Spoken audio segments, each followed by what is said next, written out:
Hello mga Mars! For today's video, napag-utusan tayo ng day na magluto ng minudo.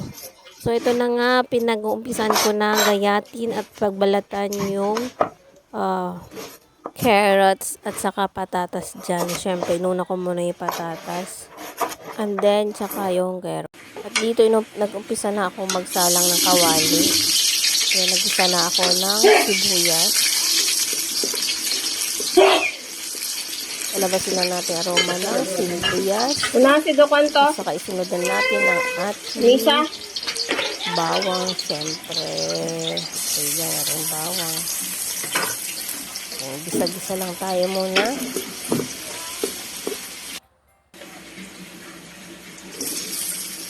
And then, lagay ko na yung patatas at saka carrots. Isa ko lang muna tong carrots at saka patatas. Ayan. Ito po yung paraan kung paano ako magluto ng minudo. Pero iba-iba po akong style kung paano magluto ng minudo. And then, may kanya-kanya din tayong paraan yan. Kaya nangunin ko na muna yung carrots at patatas. Ayan. Salin na natin muna.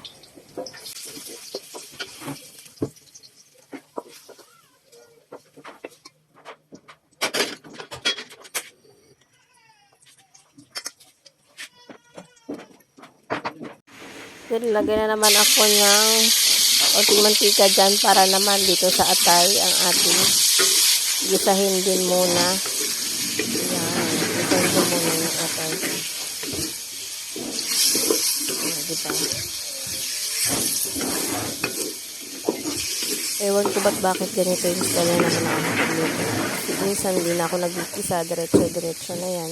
Binablanch ko lang yan sila lahat. At igisa. Pero ngayon, iba na naman yung style ng pagluluto. Isabay ko na rin yung hotdog natin dito sa ating atay para maluto ng kaunti.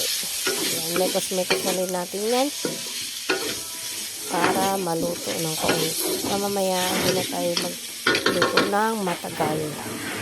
After natin gisahin ang ating atay at saka hotdog, ay isunod naman natin ang ating karne ng baboy. Ayan. Palambutin din natin ang ating karne ng baboy. Gisa-gisahin lang natin yan para din lumambot at di na tayo nagluto mamaya ng mataga. Diba?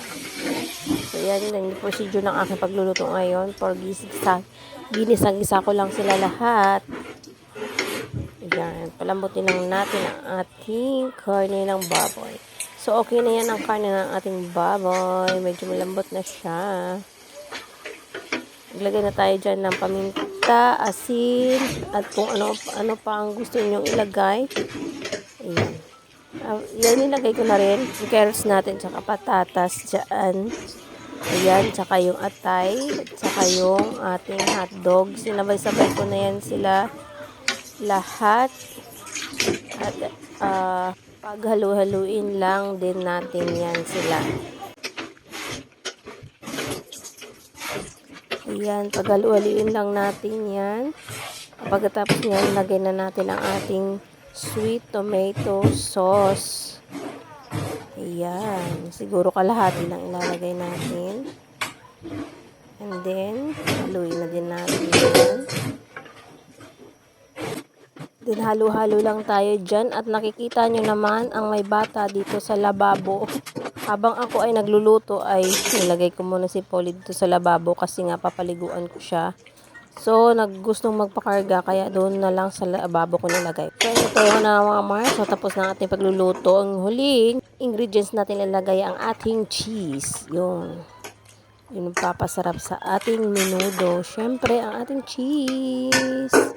Talagang naglalagay po ako lang ng cheese sa minudo pag merong stock na cheese para dagdag sa linamnam ng ating minudo. Papakulo lang natin ng konti yan.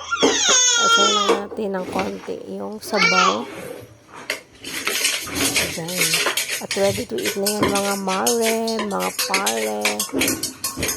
Ayun muna ang aking vlog for today. Maraming salamat sa pag-watch. Sa mga nag-watch, please subscribe naman po ang aking channel. Thank you guys for watching. God bless us all. Merry Christmas in advance.